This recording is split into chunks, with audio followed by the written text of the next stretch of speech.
Welcome, everybody. We're just waiting to go live on YouTube, and then we're going to start the webinar. Okay, I think it says we're live. Okay, good morning, everybody, and welcome again to another episode of It Takes a Village, brought to you by the Guam Homeless Coalition. This informational webinar series aims to highlight the different members who are part of the GHC and all of the great work that they do for our island community. Today we have with us a team from the Department of Integrated Services for Individuals with Disabilities, or as we like to refer to as DISID. DISID was established under Guam Public Law 24-16 in March 26, 1997, as a designated single point of entry agency that provides, promotes, and ensures a full continuum of lifelong programs and services that allows for independence, productivity, and inclusion of people with disabilities into the community.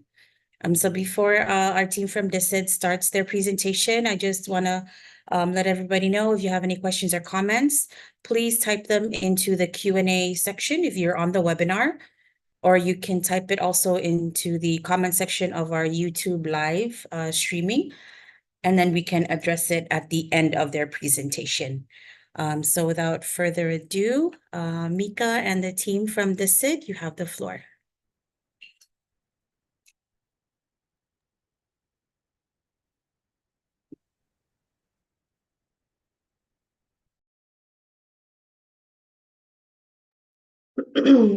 Half a day. My name is Mika Patterson, and I am a social worker at DISID in the Division of Support Services. Here I have with me are my colleagues, Arthur Nedlick, who is also a social worker here at DSS, and Alvin.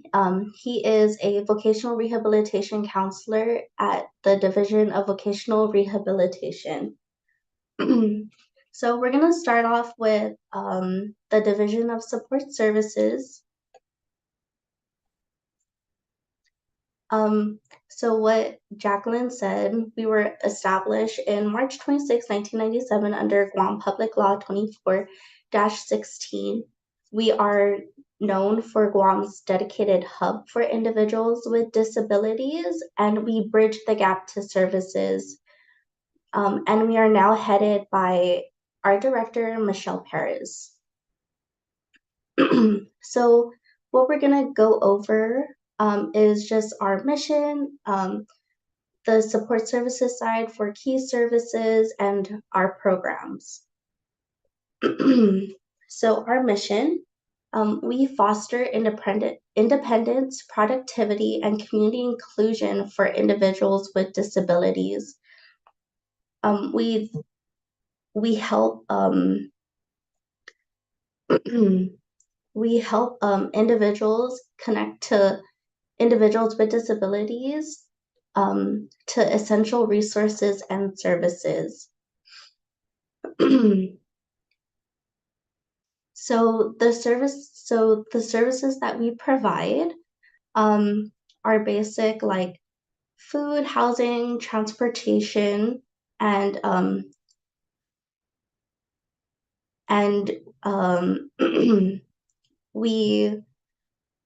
so like for housing, it's undergirl, which is Section 8, and our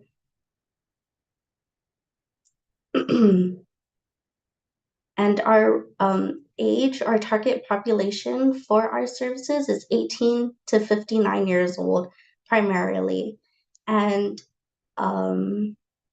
there is no cost for our services. Our services are free. The only thing that we do require is a doctor's certification that you do have a disability and that your disability is permanent.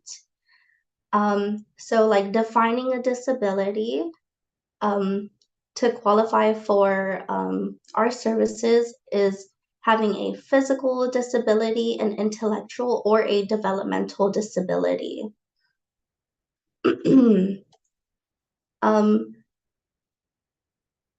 And we are a team of professional social workers to advocate and support our clients. And so like a few things that we do help with are like, if you are in need of like public assistance, so whether that's SNAP, Medicaid, MIP, or even like financial aid, like cash assistance, welfare. And if you are in need of transportation, we do, and we help you fill out an application for GRTA services. And yeah, and also one of our biggest things that will not make you that will make you ineligible for our program is duplication of services. So like, for example, if you're receiving case management from Guam Behavioral Health, we cannot help you. You would have to speak with your social worker at Guam Behavioral Health, to help you with whatever assistance that you need. But, we do try to help everyone that we can. And Mr. Art, you're next. Yep. So at DISID, we do fund three programs that are under Catholic Social Services, and with those programs, there's three programs called the CAREDAC Group Homes, the CHP program, which is the Community Rehabilitation Program, and the Respite/Personal Care Attendant Services. Next slide, please. Yeah. So what they are, first off, we'll go on to CAREDAC Group Homes. So the CAREDAC program is a 24-hour residential placement and support service for eligible adults with either physical disabilities, cognitive, and/or intellectual disabilities. This program specifically seeks to for individuals achieve their greatest potential, improve their quality of life, and help them to avail social economic opportunities in their pursuit to independent or reunification with their family. Services that the program can provide, not only is it a 24-hour residential program, but they also provide case management, supportive counseling, behavior modification, advocacy, teaching of independent living skills, and also promoting self-esteem. CAREDOC can also provide transportation for medical, educational, and other consumer needs and appointments. They also do like activities like social, recreational, vocational activities. It can also provide mobility training, socialization skills training, and community living and independent living skills training. Yeah, so CAREDA is level 1 program, which means it's to service consumers with either mild to severe disabilities. And we do fund this program, so the referrals go through DISID for this program. Yeah, so it's basically what the program is. It's a 24-hour residential placement and also provides support services for the clients. Yep, and it is funded by DISID. Next slide, please. And then we have the community rehabilitation program. It's a 6 hours, actually, sorry, it's an 11-hour program now. It was updated. It was 6 hours, but it's now 11-hour program from Monday to Friday, 7 a.m. to 6 p.m. Yeah, so what the program does is it's a program for adults with disabilities needing independent life skills training and other services to engage in socialization and integration into the community. Yeah, services provided in the CHP program are services like personal grooming, toilet training, taking a shower, using public transportation, also preparing meals as well, like simple meals, sandwiches, snacks, etc. They also can provide training like basic academic learning, basic money management, learning how to shop for personal needs, recognizing our community leaders like senators, governors, and such. They can also provide additional services depending on the level of care, of course, such as body stimulation, physical fitness exercises, story reading, nature walks, all that good stuff. Yeah, and all the goals are really worked on a daily basis. They can provide activities in a group level setting or even individual setting. So CHP is an independent living skills training and day program for individuals who are 18 through 59 with severe intellectual disabilities. And then moving on to our respite care services. Sorry. Yep. So respite care program provides relief or respite to a non-paid caregiver of a child or an adult with chronic disability or terminal illness. It provides temporary non-medical care in the home, including companion care and direct hands-on personal care. The goal really is to relieve the main caregiver so that they can take time for themselves and alleviate stress from caregiving.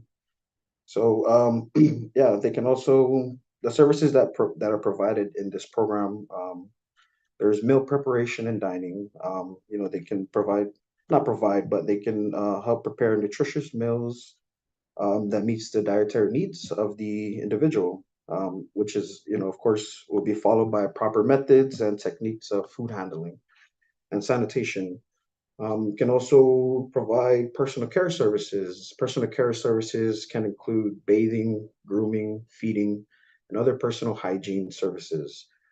Can also help with light housekeeping chores that are light, like changing bedding, like cleaning of consumers' room, throwing away trash, mopping, sweeping, vacuuming, and dishwashing.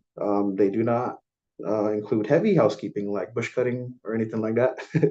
Must stick to light housekeeping. I'm sorry. They can also help with laundry and also shopping and escorting, depending if no other family member is available. Respite care can also help with the shopping needs, errands, or escorting. Yeah, so respite care is really to provide relief or respite to of a non-paid caregiver of a child or an adult with the chronic disability or terminal illness. Next slide, please. Yeah, so DSS at a glance, really, we were established in 1997 to serve WAM's Hub for individuals with disability. We're here to foster independence, productivity, and inclusion for individuals with disabilities. We can help with case management from housing, transportation, public benefits. We're really here to kind of bridge that gap and kind of connect our clients with services that they're available to. And with that being said, we also have programs that can also help with that, with the CAREDOT program, CHP program, and respite program. So next slide, please. Yeah. So really, if you do have clients, family members, friends that are seeking services, that's what we're here for, is really to bridge that gap and connect them to the services that they're needing and that they're available to. And, we can always be reached at our contact number here on the Division of Support Services side, which is 475-4624. But we've also included our email here, dss@disid.guam.gov. If you have any referrals or questions or concerns, we're always here to help at the best we can. If you have any more like further detailed questions, Mika and I have attached our email to this presentation as shown. So if you want to take a picture or screenshot it or just watch back at the live to get a hold of us, we're always here to help out. Questions can also be asked after the presentation. We want to get through DVR, so it's kind of much more smooth. I don't want to interrupt with the DVR side. So yeah, if you have any questions or concerns, go ahead and either type it in or after DVR side, then we can also ask those questions. Yep. Thank you.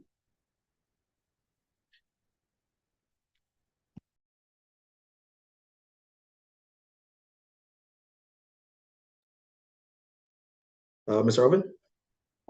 Yep. So now we'll go into the Division of Vocational Rehabilitation. The presenter will be Mr. Alvin, who is a vocational rehabilitation counselor. The floor is yours, Alvin. Yes.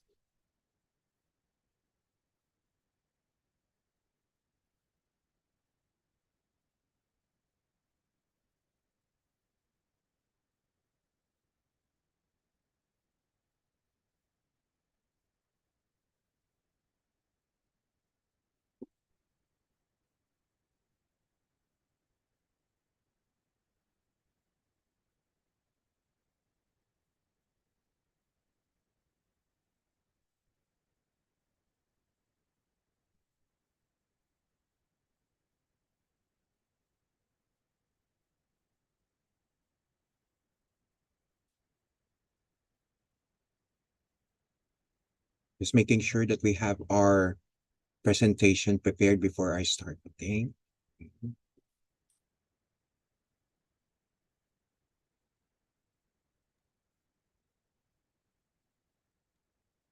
Yeah, it looks good. Okay.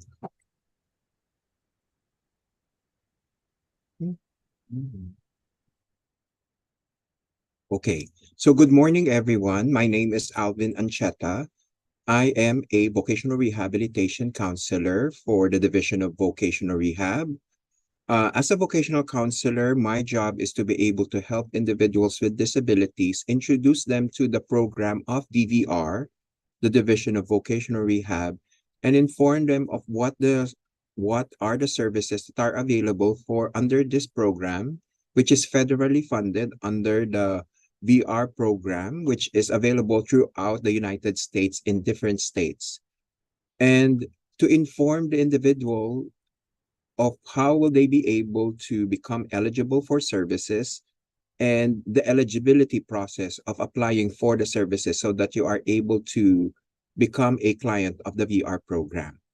So here in Guam, we are a division under DISID, and our main mission is to enable individuals with disabilities, especially individuals with significant disabilities, to achieve employment and community independence through the provision of quality vocational rehabilitation services.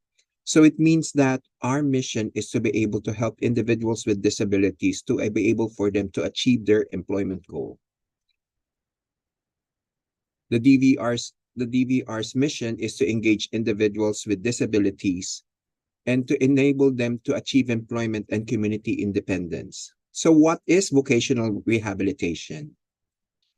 Vocational rehabilitation, also abbreviated as VR or vocational rehab, is a process which enables a person with functional, psychological, developmental, or cognitive, or even emotional disabilities or impairments or health disabilities to overcome barriers in accessing, maintaining, or returning to employment or other useful occupation. So basically, what we do at the VR program is whatever your disability is, if we do see that there's a potential for you to return to work and to eliminate the barriers to employment, and you are open to be able to be in an employment setting, then we are here to be able to help that individual for them to be able to go back to work. The main outcome of the VR program is really to assist individuals with disability for them to become economically self-sufficient, meaning to say they are able to earn their money because they're currently working. They become accountable with their responsibilities in the job and in their life, and they become reliable and independent in all aspects of the integrated society, meaning to say they will become an individual that is also benefiting from the work, and they are able to share whatever they currently have to society. So they will have meaningful lives, and because they are currently also helping out the society with their jobs. So this is how an individual would apply for the VR program.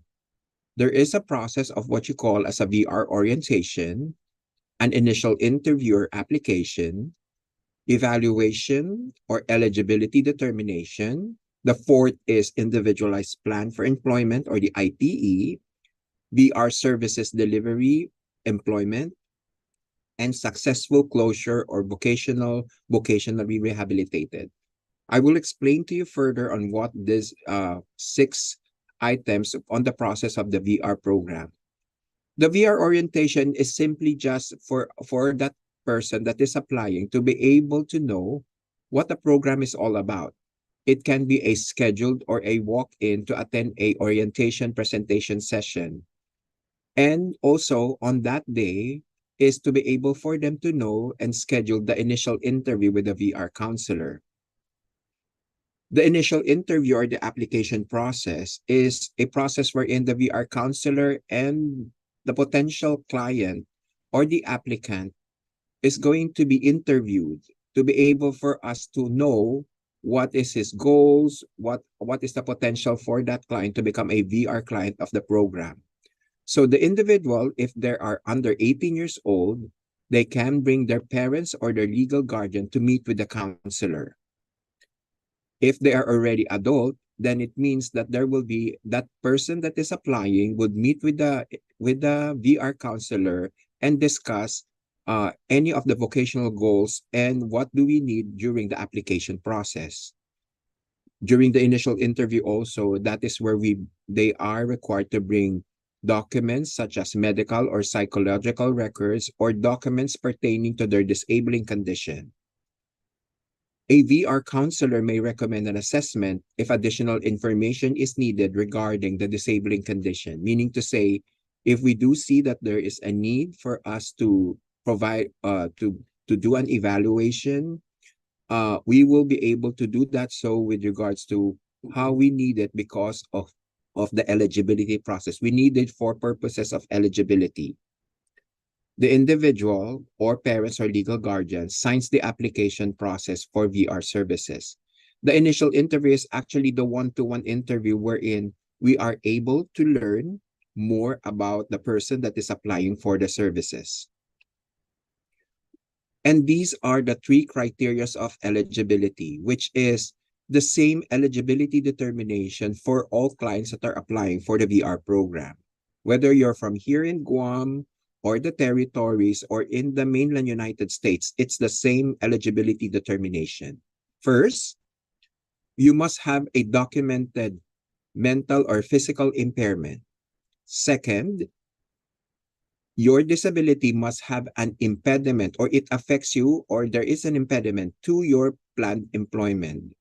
And the third, you would require and benefit from VR services to prepare for, secure, retain, or regain employment. If all documents are complete and the application form signed, determination of eligibility can be done by the VR counselor within 60 days from the date of application.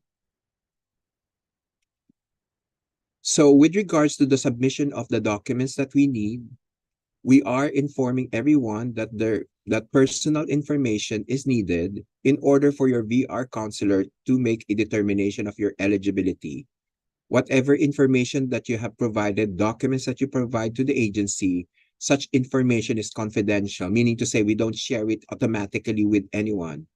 And information may only be released to persons authorized by the VR client, meaning to say we have a process of asking for an approval by a consent form to be able for us to release any document that was given to us by the client or documents that we have secured in the client's file.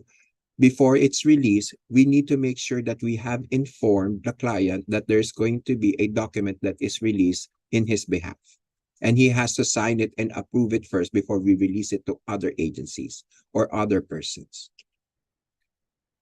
There's a presumption of eligibility if you're an applicant and you are currently receiving Social Security Disability Income or SSDI, and you may benefit in terms of an employment outcome from the provision of VR services, then there is a big chance that you are going to be qualified for the VR program. All you need to do is to inform the VR counselor that you're currently receiving Social Security Disability Income and you are wanting to go back or to be able to come back to employment or your goal of employment. Number 4 is the Individualized Plan for Employment, abbreviated in our terms as the IPE.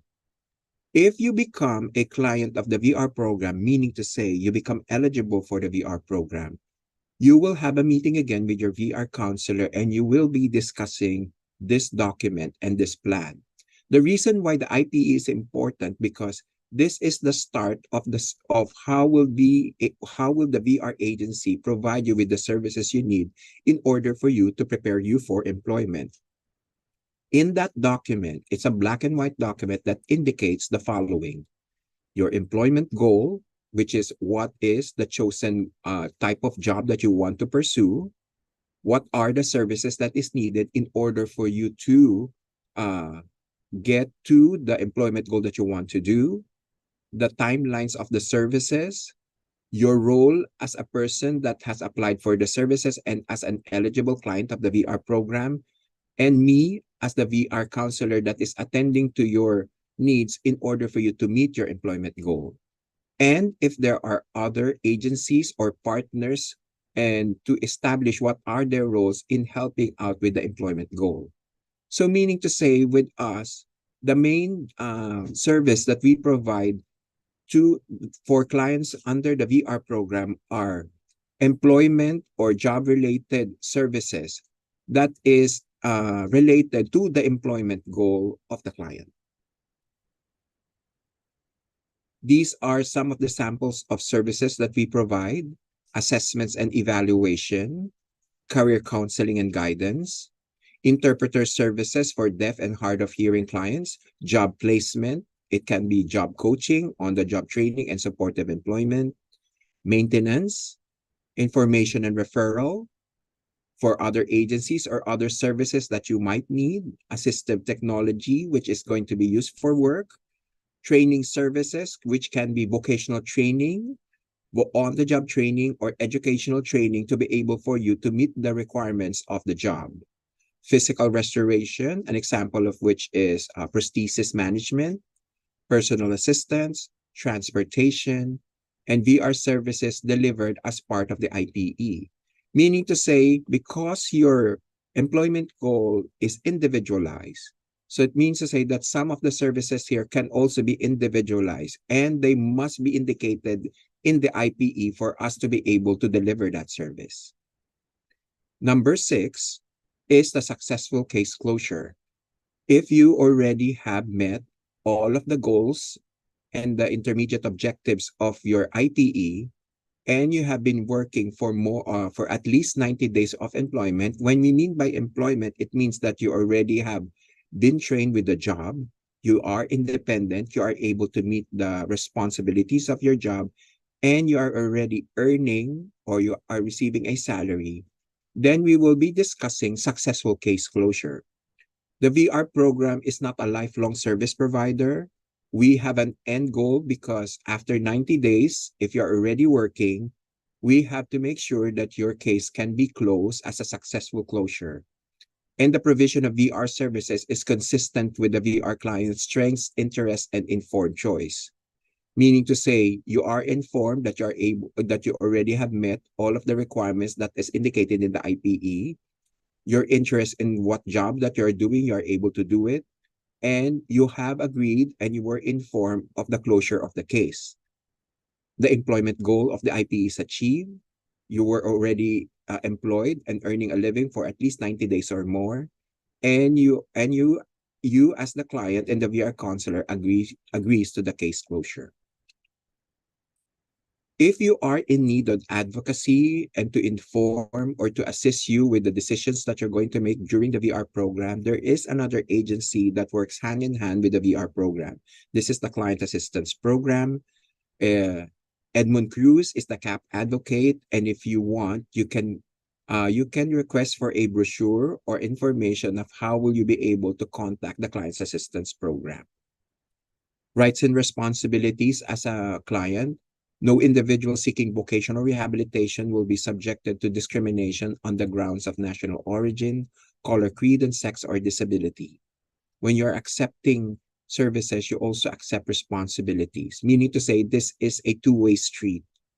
We, as an agency, will help you out with your employment goal, but you also have to make sure that you are responsible on your end of what you need to do in order for you to maybe, if you're currently in a training, to be able for you to learn your job, you have to go to your training. Or if you're already at work, then you must make sure that you're attending to the job that you're supposed to be doing as well. An administrative review and fair hearing. If you have any complaints, disagreements about any actions, decisions, or discrimination about VR services, you may request for a review. You may call your VR counselor or the VR administrator for such service. And here is our address. It's 238 AFC Flores Street in Agana. We are at the Suite 602 DNA Building, formerly known as the PDN Building. And our telephone number is 4755735 and 38. And our TDD is 4778642. Lastly, working with your VR counselor, please remember again that your VR program is a team effort. While we are here to assist you in rehabilitation, rehabilitation cannot happen without your input and dedication. Both you and your VR counselor are responsible to complete all mutually agreed assignments in a timely manner and for keeping all appointments. If you need to notify your VR counselor immediately of any changes in your current situation affecting your ability to participate in the evaluation process. Yes, failure to cooperate will also result in the closure of your case. So that ends my presentation for the VR program. If you do have any questions and if you are interested in applying for our services, just call our number. We are currently doing a rapid engagement plan for all of the clients that are applying. We are just informing that for those who are wanting to apply for the services, we are already informing you that you need to bring the documents that is needed during the initial interview. Thank you.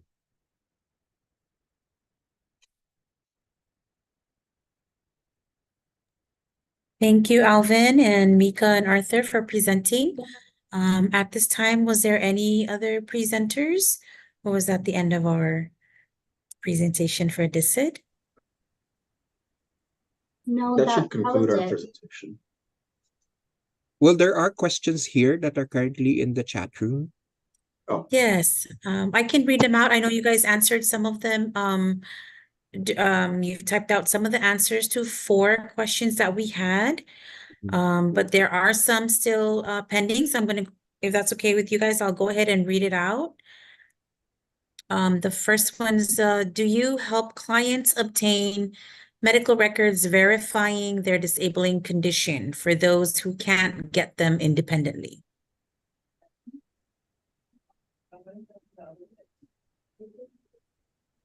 So it's on a case-to-case basis. We really try to have our clients get all of their documentations independently.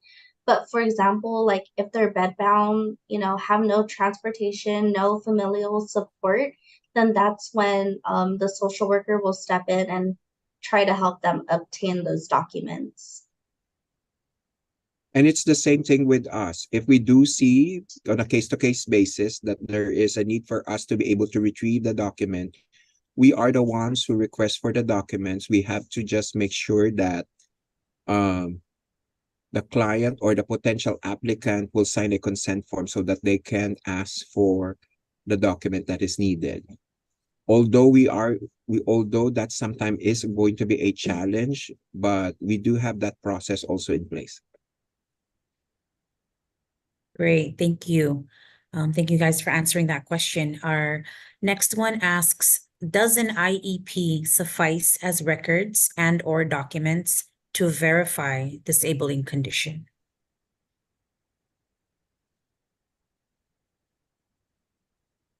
I think this one is related to me, as in case, I think Mika, right? Well, the IEP, which is an individualized educational plan, is a document that is being used by the educational system. Well, the IPE per se might be requested by the VR counselor to be able to know what are the services that was provided to them during their educational or high school time, in which high school they came from. But we still do request for the document that states what is the diagnosis of the person's disabling condition, meaning to say, maybe even if the person is being referred or the student is referred by the school, what we do require them to provide us is any evaluations that was done during that time or the psychoacademic educational evaluation. And sometimes that is prepared by a psychoacademic psychologist or a educational psychologist. We will be able to use that document to be able for us to determine if there is a diagnosis of a disability that was indicated in that document. But if you ask me if the question is the IEP sufficient, no, it's not. But we do sometimes require what it is so that we are able to know what are the services that was provided under special ed or other services that was provided to a potential applicant. Okay. Thank you, sir, for that answer. Mhm. We have some more questions here. For VR orientation, Mhm.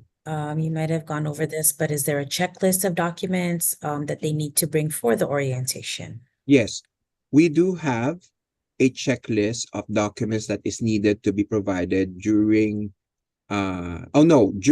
during the VR orientation, we do provide a checklist to be able for them to know what are the documents that is needed in the VR program. We do have that one. An example of one of the requirements of the checklist is your current identification, an ID, social security, documents pertaining to your disability. If you are receiving currently insurance or you have SSDI, you might bring those documents as well. Yes, so we do provide a checklist for for the needed documents. Awesome, thank you. And then I know you guys went over this, that if they are a client with upon behavioral, there can be no duplication of services with DISID, but I guess this is just in particular to the VR services. Yeah. If they are a client of Guam Behavioral, can they still receive VR services, so vocational rehab? Yes. They can, okay. Yes.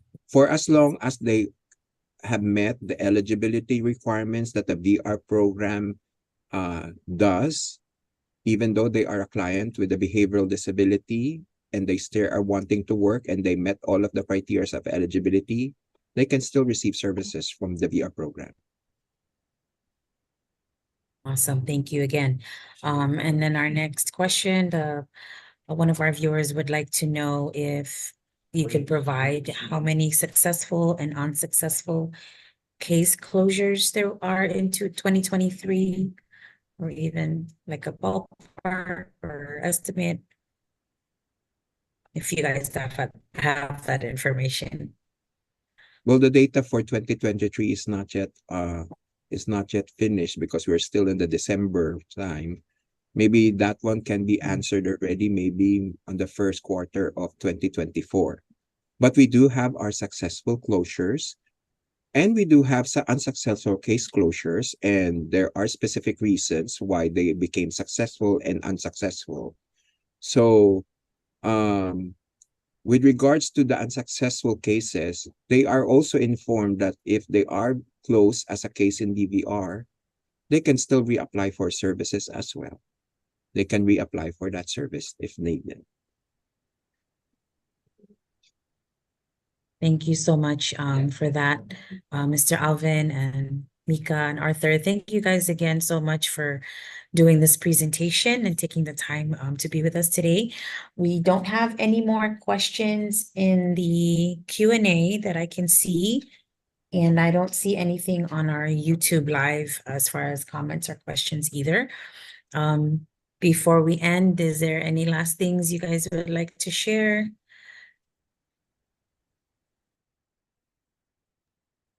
We are going to be a part of an outreach at the Micronesian Mall this Saturday from 1 to 5. We're going to be with other organizations and agencies as well. We'll be placed in the center court. So if you guys have any questions or if you guys would like to meet us in person, I'm going to be there. You could just come and stop by. Awesome, great. So this Saturday, 1 to 5, Micro Mall Center Court is your next Yes. outreach. All right. Yes. If there's And anybody for else to us ask here, first. yes. And for us here at DVR, what we if you are needing information of how to apply for the service and you need to be able to get the checklist that is needed for the initial interview, you can just call the office. A VR staff will be able to help you out. She can either send it to you via email, or she can scan to you the documents that is needed, or she can just verbally inform you of what are the documents that is needed to be able for you to apply for the services or to prepare yourself for the types of documents that is needed. Thank you. Thank you. Thank you guys again so much for the presentation. Once we end the webinar, everything will go straight to the Guam Homeless Coalition YouTube channel, and it'll just be saved there for anybody who needs to take a look again at the presentation or have further questions, they can refer to that. So once again, thank you guys, and thank you to everybody who tuned in. Our next session will be on Thursday, also at 10 o'clock. So be on the lookout for the social media posts and the emails with the Zoom links for that one. Other than that, thank you guys again and have a great Tuesday.